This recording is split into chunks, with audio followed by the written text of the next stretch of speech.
Very important leadership decisions for this church universal. And now we have the Tomlinson Center Board here with us, and we appreciate their work as well as they give leadership to the Tomlinson Center. Come right ahead. Our chairman is Bishop Tim Harper, who will introduce this report.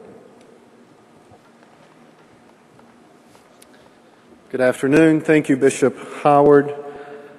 It is an honor to serve this church as the Tomlinson Center Board, and our secretary, Dr. H.E. Carden, will come and read our report to this assembly.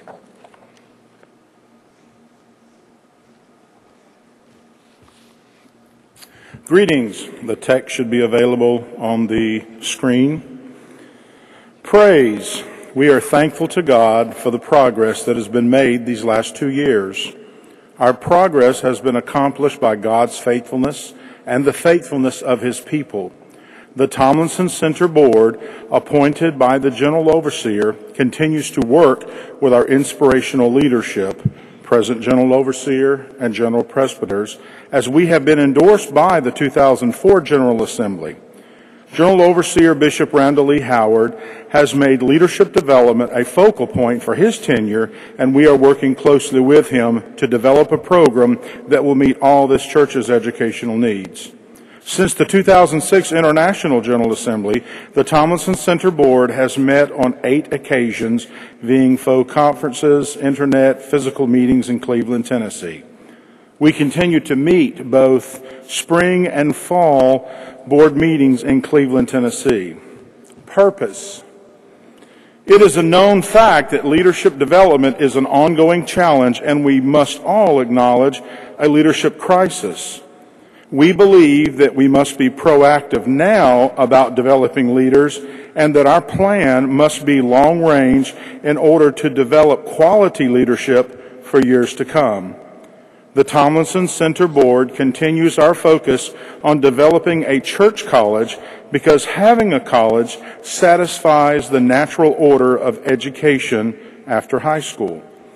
We continue our relationship with Lee University as this partnership ensures our students of the highest quality education with the strongest regional accreditation from SACS, which is Southern Association of Colleges and Schools, and acknowledge a responsibility of not only developing students, but also developing church-based teaching staff with the highest of academic credentials. In doing so, we are teaching our own people. Our greater purpose will allow us to move toward fulfilling doctrinal clarity and unity while developing the leadership skills of current and future church leaders. An important benefit also will be a much-needed increase of fellowship and camaraderie among these leaders. At the inception of the Church of God of Prophecy, doctrinal unity was of major importance. As a body of believers, we are covenanted ourselves to accept the Bible as the Word of God and to keep doctrinal and governmental unity. This is a must for any institution to survive. While our original commission was to specifically address higher education needs on a college level, we believe that the educational needs of this church body must be addressed with a single eye. To that end, we are pursuing the development of a division of the Tomlinson Center that would provide a pastor-passionate, non-accredited training. We believe that this marriage of purposes will provide a college degree accredited track for those interested in pursuing an accredited college degree, and a certificate track, non-accredited, which will include pastor-passionate courses to increase their skill level. To ignore either of these programs would be self-defeating. To separate them could weaken the effect of both. We believe our purpose must be an inclusive plan that will raise up and develop leaders for God's purpose that will come from every walk of life, enabling them to provide spiritual sustenance of God's people in every season. Progress. As to our classes, during the last 2 years, we have developed 8 unique courses in the Bible track. These have been taught in 15 class sessions with 147 students. Each course is worth 3 semester hours, requiring some 45 seat hours to complete the course. At this time, we are doubling our offerings by including a pastoral track. The pastoral track will include classes such as Preaching 1 and 2, the Pastoral Ministry 1 and 2, the Christian Family, Educational Ministry of the Church, Pastoral Counseling, Contemporary World Religions. You can visit tomlinsoncenter.com for updates and more information about these classes.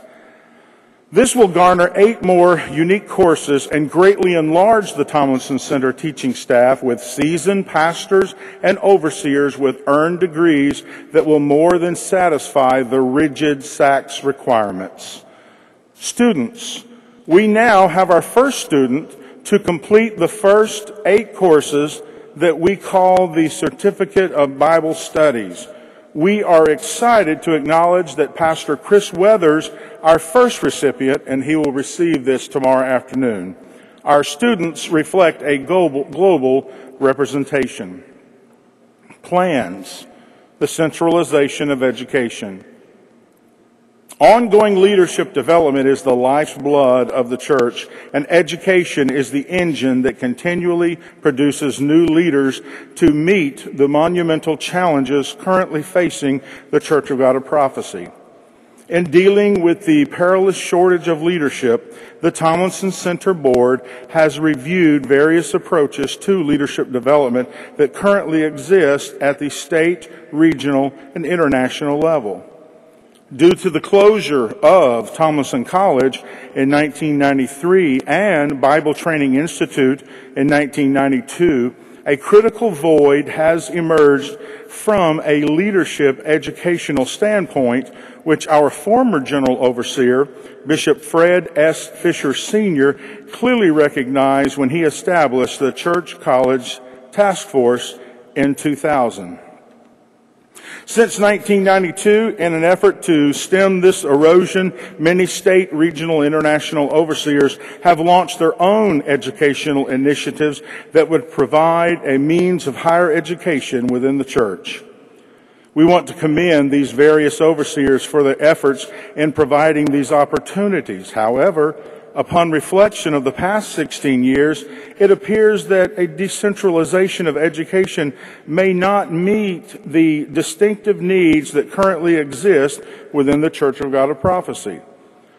We must also face the costly and arduous reality that the reestablishment of a church college is an immense undertaking that cannot occur overnight.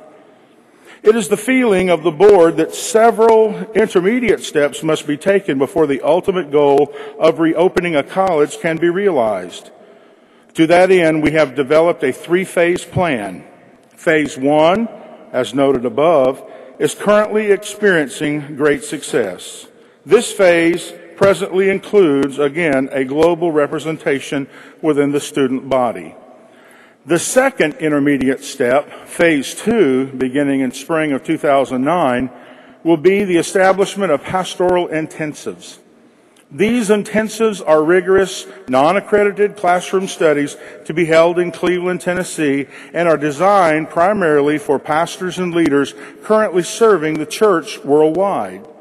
These 3 to 4 day intensives will be on the topic specifically relating to the Church of God of Prophecy and will be taught by instructors who are primarily and currently licensed and members of the Church of God of Prophecy.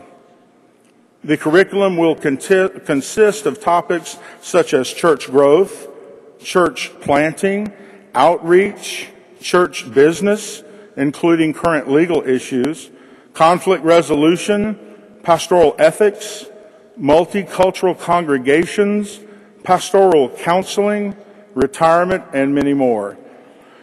It is the feeling of the board that all pastors should have the opportunity to attend these intensives, which will be offered in several languages. Once these intensives are in place and translated, they will also be made available through every possible technical outlet, which will include, but not limited to, CDs, DVDs, and online. This may include a synergistic effort of training from departments such as youth, children, etc.